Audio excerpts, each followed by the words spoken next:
Hello everyone, how are you doing? This is MD Tech here with another quick tutorial. In today's tutorial, I'm going to show you guys how to completely reset your Microsoft Edge web browser settings back to default.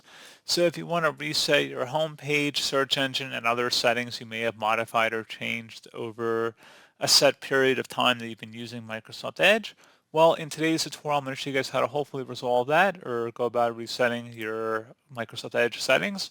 So without further ado, let's go ahead and jump right into it. And all you have to do is open up the Edge web browser if it's not already open. And you want to select the menu icon up at the top right corner. It should be indicated by three dots all next to each other.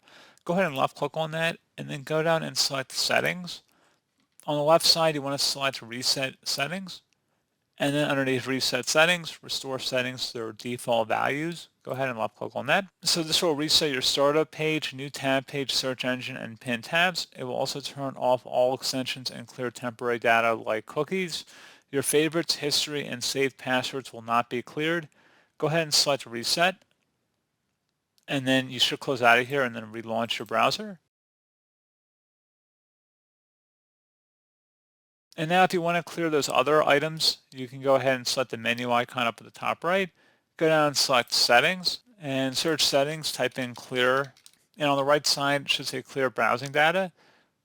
Select Choose What to Clear, select the time range of all time, and then make sure everything is selected in here, including passwords if you want to delete browsing history, download history, cookies and other site data, passwords, cache images and files, and so forth.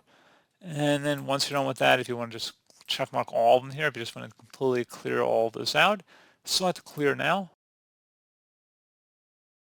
And that's all you have to do, guys. So pretty straightforward process. Again, with just closing out of here and then relaunch Edge. And that's all you have to do.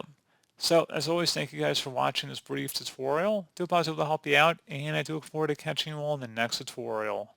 Goodbye.